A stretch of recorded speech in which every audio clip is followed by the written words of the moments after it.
আসসালামু আলাইকুম ওয়া রাহমাতুল্লাহি ওয়া বারাকাতুহু।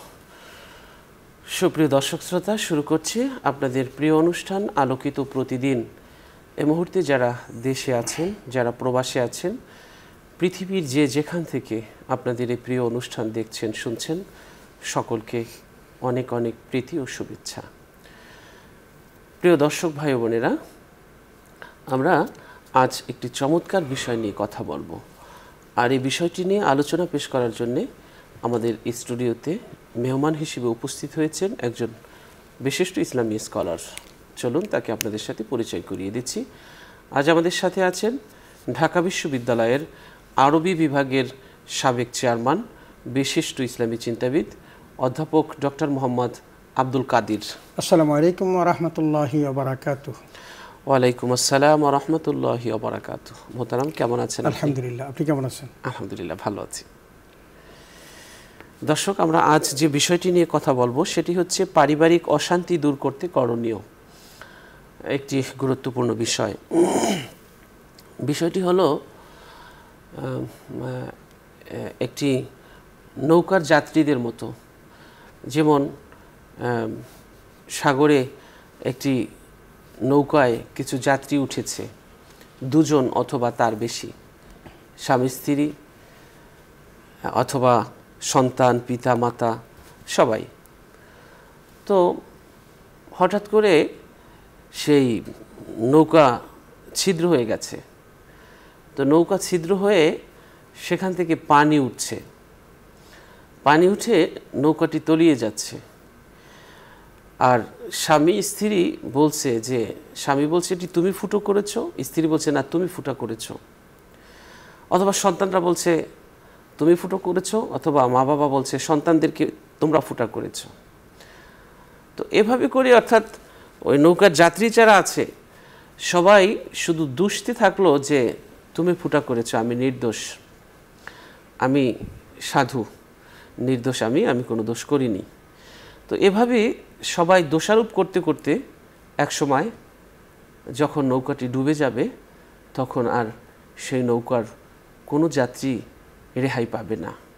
ঠিক আমাদের পারিবারিক জীবনটা এমন, অনেক সময় দাম্পত্য কলহ হয়, সন্তানদের সাথে সম্পর্কের অবনতি হয়, মা বাবার সাথে সম্পর্কের অবনতি হয়। এভাবে যখন এই অবনতিটাকে, ছিদ্রটাকে বন্ধ না করে যখনই দূরত্ব আরও বেশি তৈরি করতে থাকে এবং দোষারোপ করতে থাকে, তখন ওই নৌকার মতো ওই সংসারের সমস্ত শান্তি দুর্বৃত হয়ে যায়, অশান্তি এসে দেখা দেয়, অশান্তির কালো মেঘ জীবনগুলোকে ছেয়ে ফেলে। এজন্য দুঃখ আছে, কষ্ট আছে, বেদনা আছে, যন্ত্রণা আছে। সেগুলোকে বন্ধ করে, সেই দুঃখ, কষ্ট, যন্ত্রণা, বেদনার ছিদ্রগুলো বন্ধ করে আমাদের জীবনটাকে সামনে নিয়ে যেতে হবে। আমাদের একটি কথা মনে রাখতে হবে যে আমরা আমাদের এই পারিবারিক জীবনে আসলে সবার জীবনেই, কিন্তু সবার পরিবারেই কোনো না কোনো কষ্ট আছে, অশান্তি আছে। তো সেটাকে লালন করে দীর্ঘদিন না রেখে সেটাকে কিভাবে শেষ করা যায় এবং কিভাবে সেটাকে শেষ করে জীবনটাকে আরও ভালোভাবে চালানো যায়, সেই চেষ্টা আমাদের করতে হবে। আসলে পারিবারিক কিছু কারণে আমাদের অশান্তি বৃদ্ধি পায়। এক নম্বর হলো, দেখা যায় যে আমাদের যে নৈতিক যে অবক্ষয়, সেটার কারণে অনেক সময় অশান্তি আসে।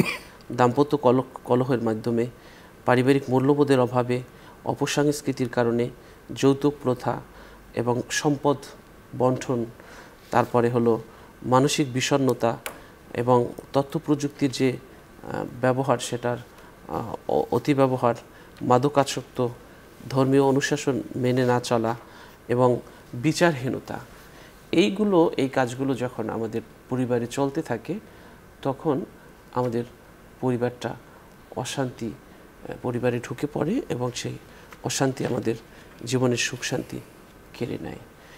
তো আমরা কিভাবে এই অশান্তি দূর করতে পারি সংসারের, কিভাবে একটা দেহের মতো একটা পরিবার আমরা থাকতে পারি এবং সুখ শান্তি কীভাবে বজায় রাখতে পারি, বজায় রেখে চলতে পারি, এই বিষয়টি নিয়ে আজ আমরা আমাদের অতিথির কাছ থেকে গুরুত্বপূর্ণ আলোচনা শুনব। জি মুহতারাম। ধন্যবাদ বিজ্ঞ উপস্থাপক। পারিবারিক অশান্তি দূর করতে করণীয় অত্যন্ত চমৎকারভাবে শুরু করেছেন এবং আপনি ধন্যবাদ বিজ্ঞ উপস্থাপক, অত্যন্ত চমৎকারভাবে শুরু করেছেন এবং আপনি আপনার ভূমিকার মধ্যে মোটামুটিভাবে যে বিষয়গুলোকে চিহ্নিত করেছেন আমাদের সমাজের মধ্যে আসলে পারিবারিক অশান্তির এগুলি মূলত কারণ। আমরা যদিও দেখি যে পরিবার প্রথাটা আল্লাহ রাব্বুল আলামিন অনেক আগে সৃষ্টি করেছেন, হযরত আদম আলাইহিস সালাম থেকে ওই পরিবার প্রথার উন্মেষ। সমাজ জীবনের প্রথম ভিত্তি হলো পরিবার, স্বামী স্ত্রী, ভাই বোন, বাবা মা, চাচা চাচি, এই বিশাল 51 পরিবারের সমষ্টিগত রূপটাই হলো একটা পরিবার।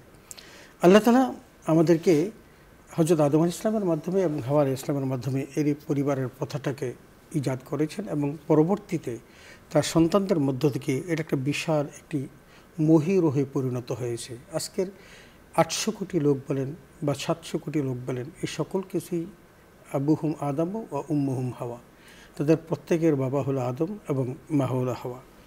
আমরা পবিত্র কোরআনের সূরা নিসার 1 নম্বর আয়াতে আমরা দেখেছি আল্লাহ বলছেন, ইয়া আইয়ুহান নাস তাকু রাব্বাকুমুল্লাযী খালাকাকুম মিন নাফসিন ওয়াহিদা, হে লোক সকল তোমরা ভয় করো মহান রবকে, যিনি তোমাদেরকে সৃষ্টি করেছেন একটি মাত্র সত্তা থেকে, আত্মা থেকে, সেটা হলো হযরত আদম আলাইহিস সালাম। ওয়া খালাকা মিনহা যাওজাহা, আর সেখান থেকে সৃষ্টি করেছেন তার স্ত্রীকে, ওয়াবাসসা মিনহুমা রিজালান কাসীরান ওয়া নিসা। এবং আজকের যে বংশ পরম্পরায় যে মানুষগুলো এখন বর্ধিত হয়েছে, এই সকল কিছু কিন্তু ওই আদম এবং হাওয়া থেকেই সৃষ্টি হয়েছে। আমরা সূরা হুজুরাতের 13 নম্বর আয়াতে দেখছি আল্লাহ আবার সেখানেও বিশ্ব মানবতাকে লক্ষ্য করে বলেন, ইয়া আইয়ুহান নাস ইন্না খালাকনাকুম মিন যাকারিন ওয়া উনসা। ওখানে আরেকটু ব্যাপকভাবে বলছেন, আগে বলেছেন একজন থেকে, আর এখানে বলছেন যে একজন নারী এবং একজন পুরুষ থেকে আমি তোমাদেরকে সৃষ্টি করেছি।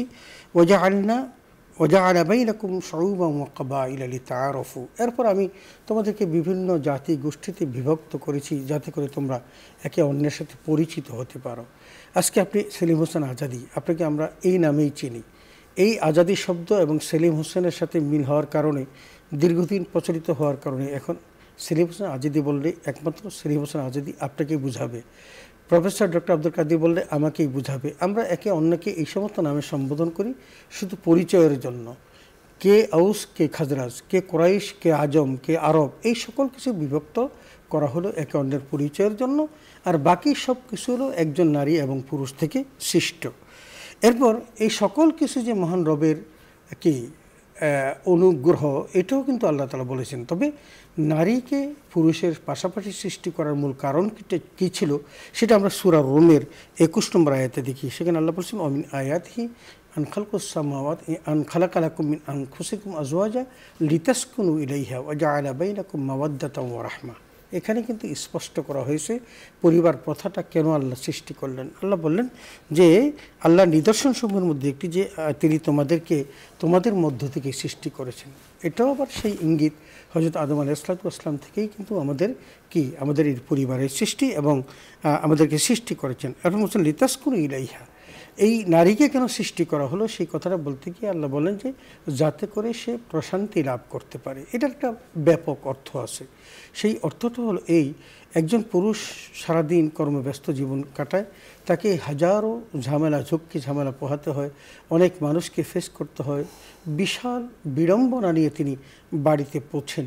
বাড়িতে যখন পৌঁছেন তখন সেখানে কিন্তু তার স্ত্রী আছেন। এই স্ত্রীর কাছে এসে তিনি তার সকল দুঃখ কষ্ট ভুলে যাবেন, প্রশান্তি লাভ করবেন। আপনি যে শান্তির কথা বললেন, এই স্ত্রীকে মূল বানানোর কারণটাই ছিল লিতাসকুনু ইলাইহা, যাতে করে তার কাছে সে কী পেতে পারে, প্রশান্তি লাভ করতে পারে। ওয়া জাআলা বাইনাকুম মাওয়াদ্দাতান ওয়া রাহমা, এবং শুধু তাই করেন নেই, আল্লাহ প্রেম, প্রীতি, ভালোবাসা, দয়া সকল কিছু এর মধ্যে মিশিয়ে দিয়েছেন।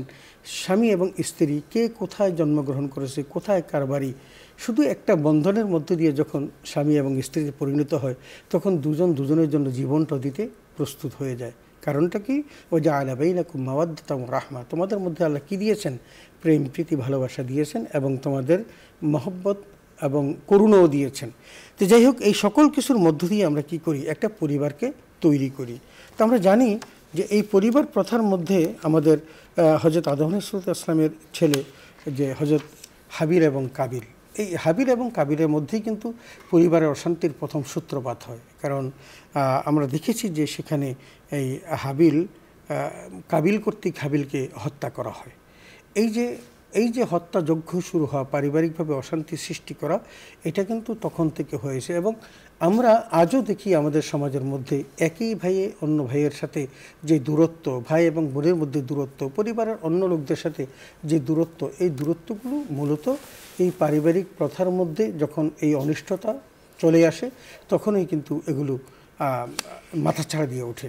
যদিও আল্লাহ তাআলা প্রত্যেক নবীর সময়কালেই কিন্তু এই জাতীয় অশান্তি বিদরিত করার পথ পন্থা দিয়েছেন, আমাদেরকেও দিয়েছেন। আমার নবী মুহাম্মদ রাসূলুল্লাহ সাল্লাল্লাহু আলাইহি ওয়াসাল্লামকে আল্লাহ তাআলা বলেছেন যে ওয়ালা তুফসিদু ফিল আরদি বা'দা ইসলাহিহা, জমিনের মধ্যে আল্লাহ এত সুন্দর একটা বিধান দেওয়ার পর তোমরা আবার এখানে অনাচার সৃষ্টি করো না।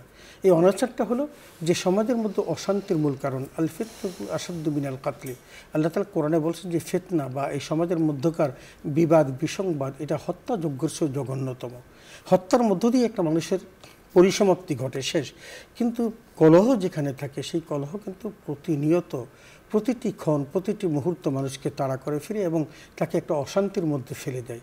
এই অশান্তি তাকে তার চির শান্তিকে একেবারে কেড়ে নিয়ে যায়। আপনি শান্তিকে ফিরিয়ে আনার জন্য যে কাজগুলো করতে বলেছেন, সেই কাজগুলোর সাথে কারণটা যেটা, সেটা আমরা খুঁজে পেয়েছি যে সেখানে পারিবারিকভাবে মনে করেন পিতামাতার একটা অবহেলা আছে কোনো সন্তানের প্রতি, সেখান থেকেও ছেলেটা ডিলিট হয়ে যেতে পারে, সে পথভ্রষ্ট হয়ে যেতে পারে।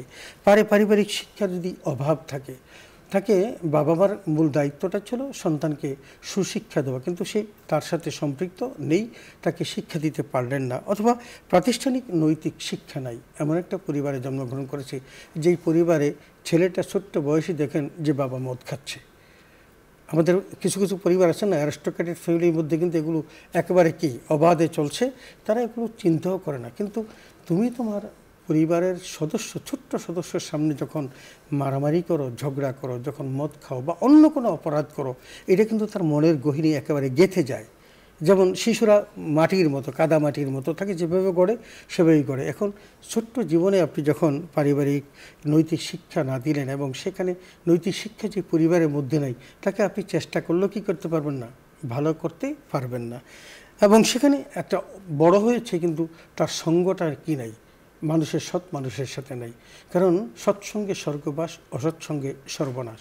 এটা আমরা জানি। সোহবতে সালে তোরা সালে কুনাদ, সোহবতে তালে তোরা তালে কুনাদ। ফার্সি একটা কবিতা আছে, শের আছে, যেখানে বলা হচ্ছে যে সৎসর্গে স্বর্গবাস আর অসৎসঙ্গে সর্বনাশ। আমার বাবা ছোট্টবেলা আমাকে বলেছিলেন যে তুমি ভালো মানুষের জুতার বোঝা বইবে, কিন্তু খারাপ মানুষের কাঁধেও চড়বে না। তার মানে কথাটা কিন্তু পারিবারিক বা আমাদের সামাজিক গ্রামের কথা হলো, কথাটার কিন্তু একটা ভালো ভিত্তি আছে যে ভালো মানুষের জুতা বহন করো, এটার মধ্যে তোমার মর্যাদা আছে, কিন্তু খারাপ মানুষের কাঁধেও চড়ো না, তাহলে কিন্তু সেটা মানুষ তোমাকে ভালো ধরে দেখবে না।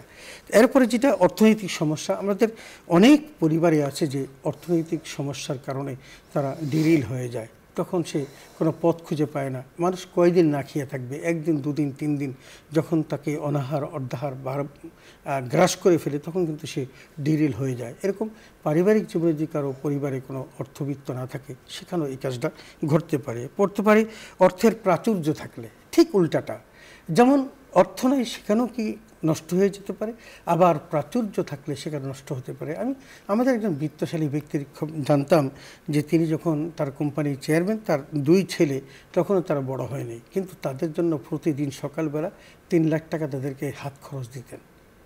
আমি নামটা বলছি না, একেবারে আমাদের খুব পরিচিত একটা বড় ধনকুবেরের 2 ছেলে ছিল। তেমন তাদের 2 ছেলেকে ডেলি তারা যখন 7-8 পড়ে, কারণ ওই পরিবারের সাথে আমার একটা সম্পর্ক আছে, 7-8 যখন পড়ে, তখন তাদের 2জনকে 3 লাখ টাকা করে 6 লাখ টাকা দিতেন শুধু এই একদিনের হাত খরচ। আচ্ছা বলুন, এই ছেলেটা কী করবে?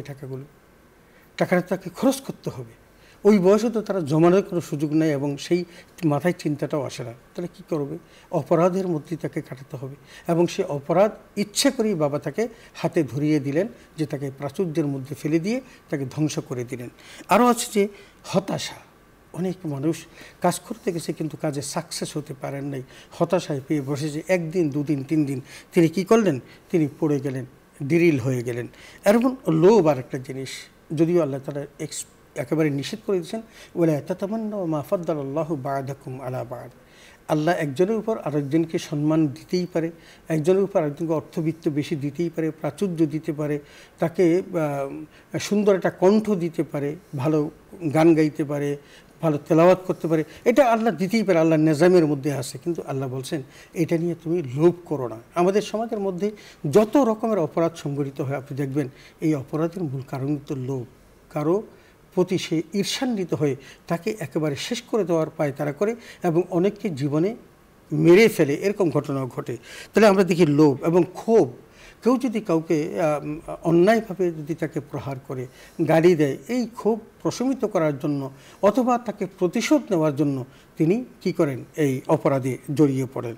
এরপর আছে ক্ষমতার দাপট। এটা আমরা প্রায়ই দেখি, কেউ যদি মনে করেন কোনো ক্ষমতার ছত্রছায়া থাকে তখন সে আস্তে আস্তে নিজেকে ধরাকে সরাক জ্ঞান করে এবং সে তখন এই অপরাধ করতে থাকে। আরেকটা আছে রাজনৈতিক ছত্রছায়া। এটা আমরাও দেখি, যে দল করুক না কেন সেখানে যদি আর একটা পোস্ট পজিশন থাকে সে এটাকেও ব্যবহার করার চেষ্টা করে। এবং আইন শৃঙ্খলার যে অবনতিটা সেটা হলো এই, যেমন আপনি যদি কোনো একটা অপরাধ করেন, সেই অপরাধে যদি শাস্তি না হয় এবং শাস্তির ব্যবস্থা না থাকে, কাগজে কলমে আছে ঠিকই কিন্তু প্র্যাকটিক্যালি নাই, তাহলে কি হবে? কেউ যদি অন্যায় করে পার পেয়ে যায়, তিনি একটা দুটা অন্যায় করার পর তখন অন্যায় তার গা সওয়া হয়ে যায়, তখন পরবর্তীতে সে প্রচুর অন্যায়ের মধ্যে লিপ্ত হয়। তারপর আছে যে ক্ষমতাসীনদের সহায়তা। আমরা যাদেরকে বড় ভাই বলি, বড় ভাইরা কী করেন? সাহায্য করেন, এমনকি বড় ভাইরা অস্ত্র দিয়েও সাহায্য করেন। তো এই যে অপরাধের মধ্যে সে ডুবে যায়, তাতে করে বড় ভাইদেরও হাত আসে, তারা কি করেন?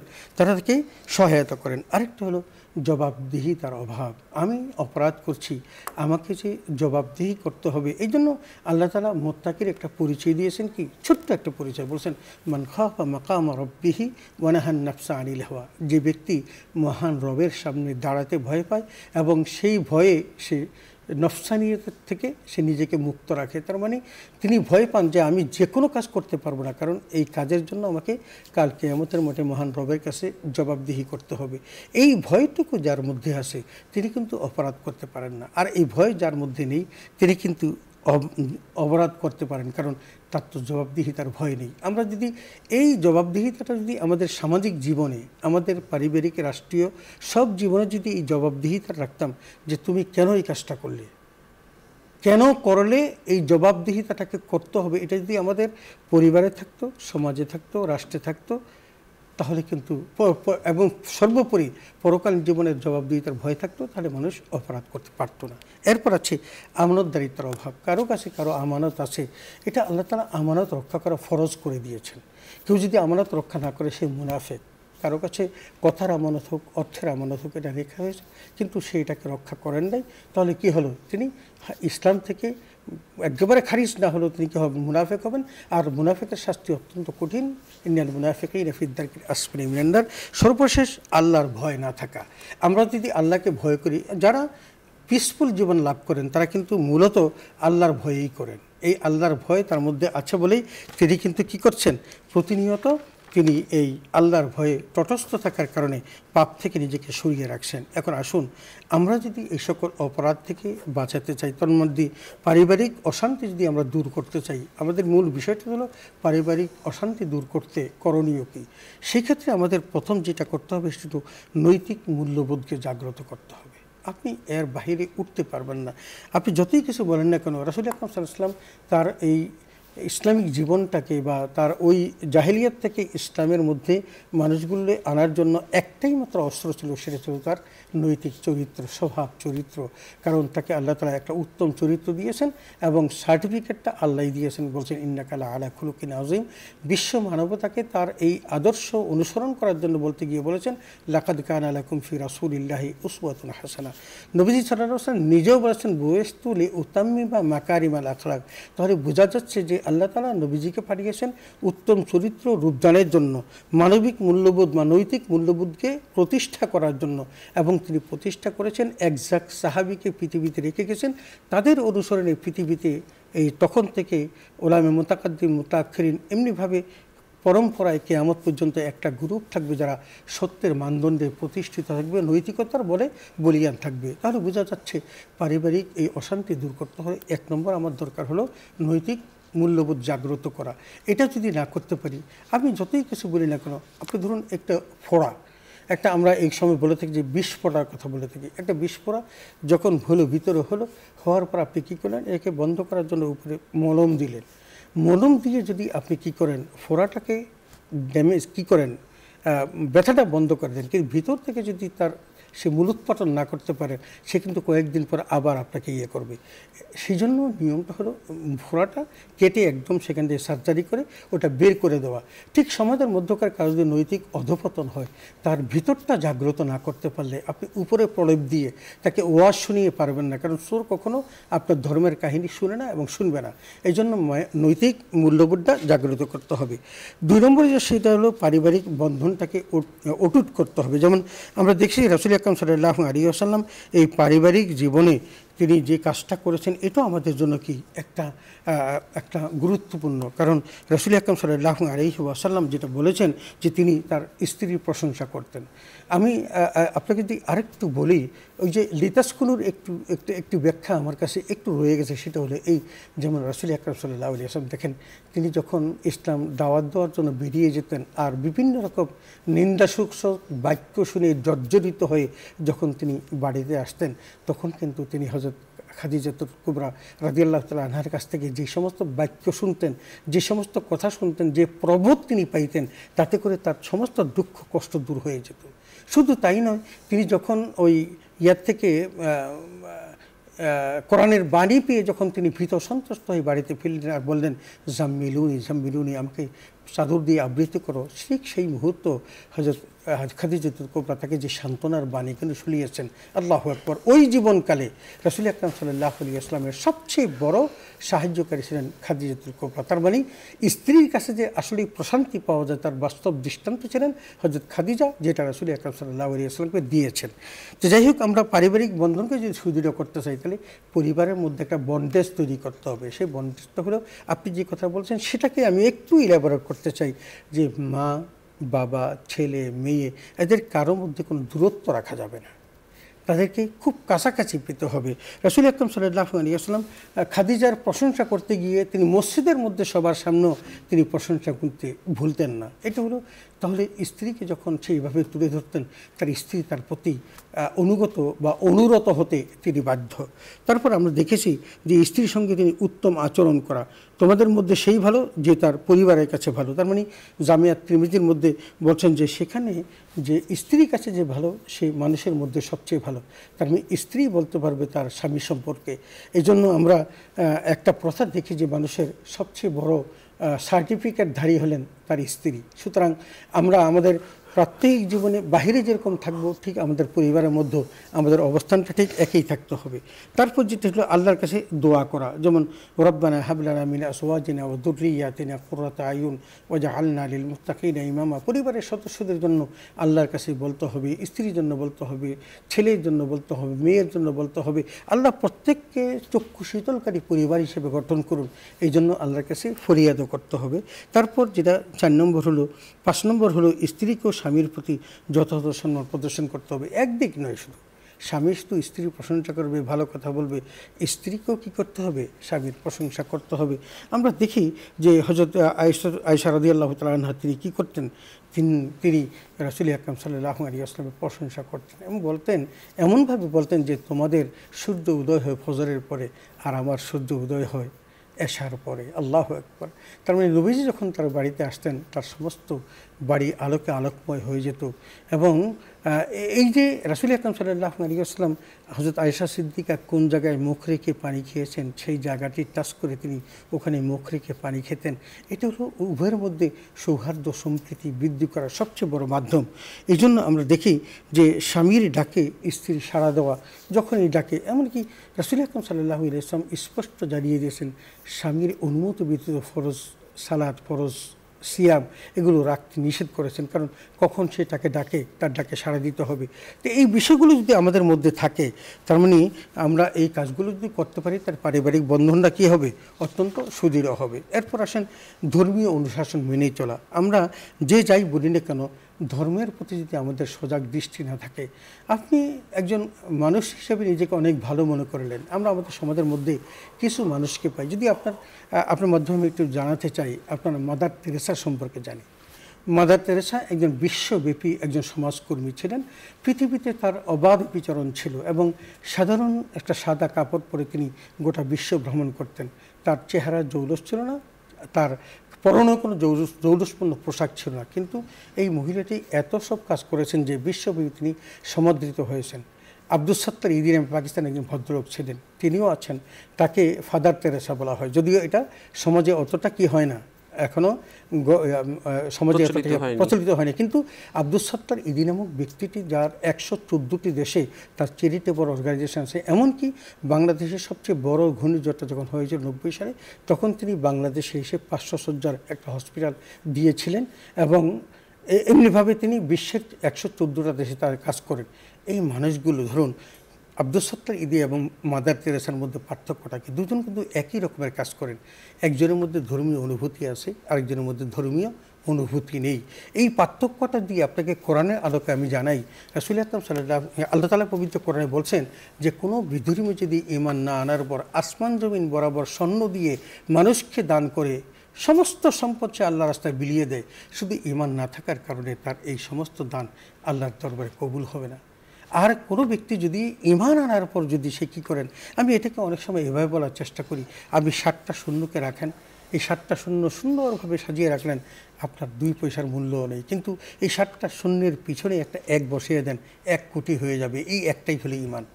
এই একটা ঈমান যদি আপনি রাখতে পারেন, তাহলে আপনার যতগুলো কি আছে, শূন্য আছে, এগুলো কিন্তু তখন কি হয়ে যাবে, মূল্যমান হয়ে যাবে, 1 কোটি হয়ে যাবে। তাহলে আপনার সমস্ত কর্মগুলোকে সাজিয়ে রাখেন, সেই সাথে শুধু ঈমানটাকে যোগ করে দেন, আপনি জান্নাতে যাওয়ার জন্য এটাই যথেষ্ট। এই জন্য ধর্মীয় অনুশাসন মেনে চলতে হবে।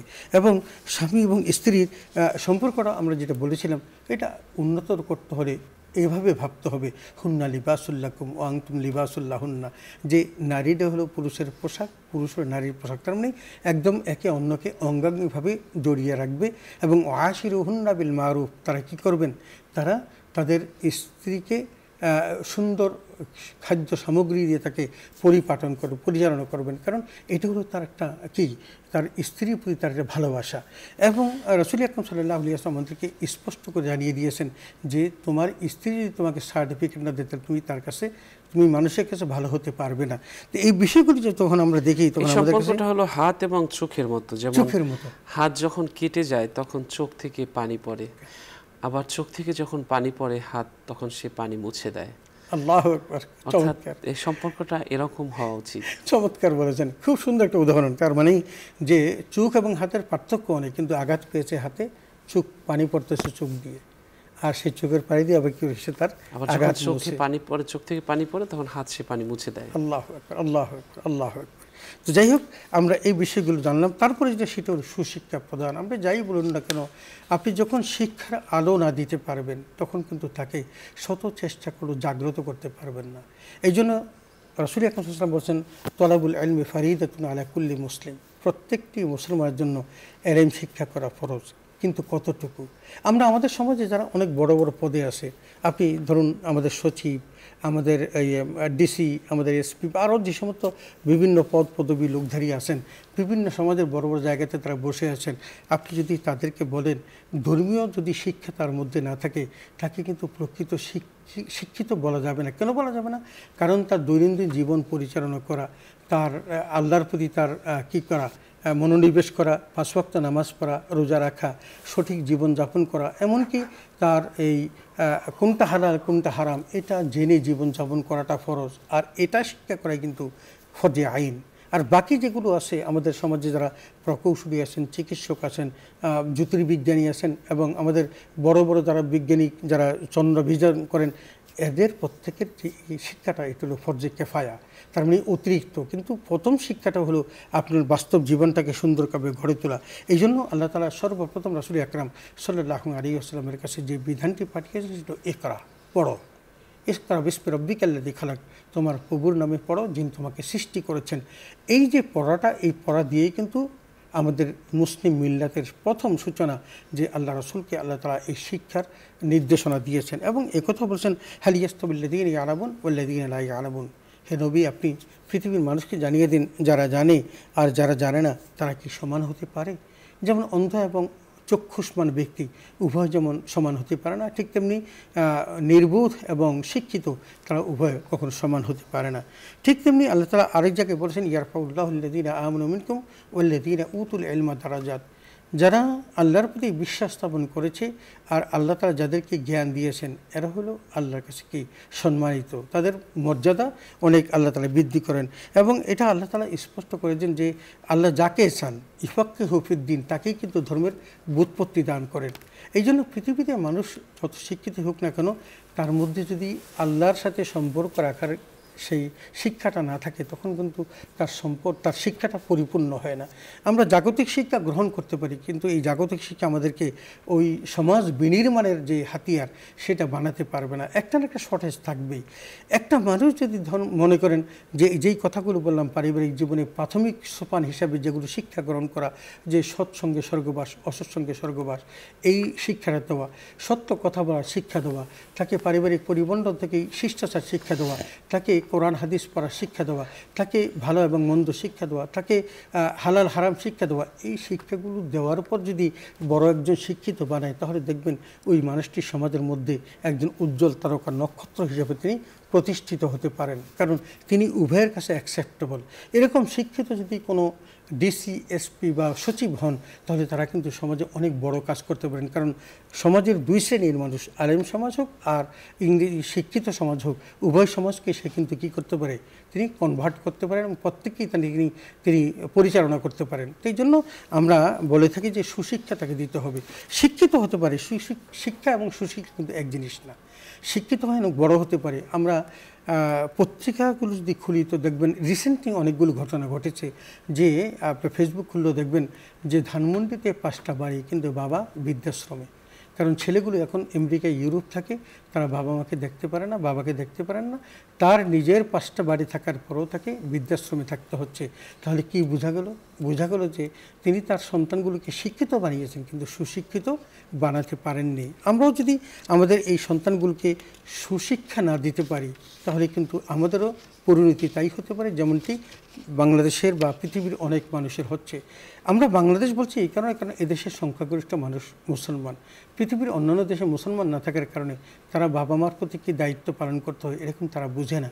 আমাদের সমাজে কিন্তু আমরা কোরআন পড়ি, কোরআন আমাদের নির্দেশনা দিয়েছে ওয়াকাদা রব্বুকা আল্লাহ তা'বুদু ইল্লা ইয়াহু ওয়াবিল ওয়ালিদাইনি ইহসানা, সেখানে মা বাবার সাথে কী আচরণ করতে হবে কোরআন বিশালভাবে বিবৃত করেছে।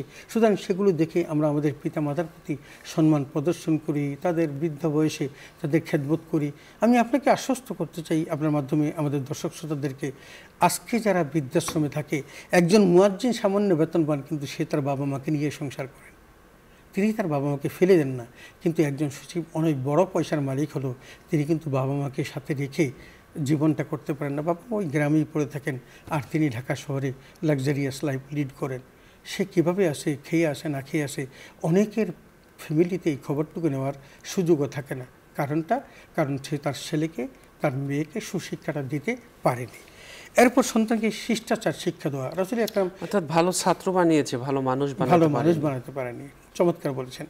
এরপর শিষ্টাচার শিক্ষা দেওয়া, রাসূল আকরাম সাল্লাল্লাহু আলাইহি ওয়াসাল্লাম বলছেন যে বাবা তার সন্তানকে যে বিষয়টি উপহার সে দিতে পারে সেটা হলো সৎ শিক্ষা দান করা, এবং এটা 7 বছর বয়স থেকে তাকে শিক্ষা দিতে হবে। যেমনটি 7 বছর বয়স থেকে তাকে কি করতে হবে, নামাজের আদর্শ দিতে হবে। 10 বছর বয়সে থেকে নামাজের জন্য মৃদু উপহার করতে হবে। তার মানে তাকে ধর্মের পথে আনার জন্য যতটুকু করণীয় তাকে ততটুকু এফোর্ট দিতে হবে। সন্তানকে শরী বিধান মতে বিবাহ দান করতে হবে। আমরা কি করে জানেন, আমরা দেখি যে আমার সাথে সেম করে কোন ফ্যামিলিতে গেলে আমার ইজ্জত বসবে, আমরা সেটাই দেখার চেষ্টা করি। কিন্তু রাসূল আকরাম সাল্লাল্লাহু আলাইহি ওয়াসাল্লাম 4টা জিনিস দেখে সন্তানের বিয়ে শাদী করতে বলেছেন। তার মধ্যে একটা হলো লে মালিহা, তার ধন সম্পদ; দ্বিতীয়টা লে হাসাবিহা, তার বংশগৌরব; 3 নম্বর লে জামালিহা, তার সৌন্দর্য; ওয়ালি দিনিহা, এবং তার ধর্মীয় অনুভূতি। 4টা জিনিস দেখতে বলেছেন। তবে ফারিদুর বেদাত দিনী তরাবাত ইয়াদাকা বলছেন যে যদি তুমি ধর্মটাকে পাও সেখানে তুমি কী করো, ওটা কি অগ্রগণ্য দাও। তাহলে এই কাজগুলো যদি আমরা করি তাহলে আমাদের পারিবারিক অশান্তি আল্লাহ আমাদের তৌফিক দান করুন। দর্শক, আমরা অনুষ্ঠানের শেষ প্রান্তে চলে এসেছি। এই পর্যায়ে একটি মোনাজাত হবে, আপনারাও চাইলে আমাদের সাথে মোনাজাতে শরীক হতে পারবেন। আল্লাহুম্মা সাল্লি আলা সাইয়্যিদিনা ওয়া নাবিয়িনা ওয়া শাফিয়িনা ওয়া হাবিবিনা মাওলানা মুহাম্মদ সাল্লাল্লাহু আলাইহি ওয়া আলা আলিহি ওয়া আসহাবিহি ওয়া বারাকা সাল্লাম। আলহামদুলিল্লাহ, আলহামদুলিল্লাহি রাব্বিল আলামিন, ওয়াসসালাতু ওয়াসসালামু আলা সাইয়্যিদিল আমবিয়াই ওয়াল মুরসালিন ওয়া আলা আলিহি ওয়া আসহাবিহি আজমাইন। আল্লাহুম্মা আনিস ওয়াহশাতি ফি কবরি, আল্লাহুম্মা আরহামনি বিল কুরআনিল আযীম ওয়াজআলহু লি ইমামা ওয়া নূরা ওয়া হুদা ওয়া রাহমা।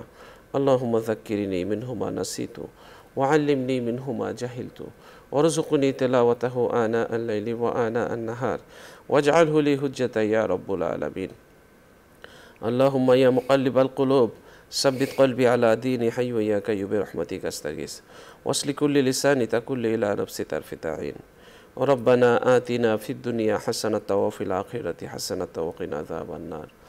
ربنا لا تزغ قلوبنا بعد إذ هديتنا وهب لنا من لدنك رحمة إنك أنت الوهاب.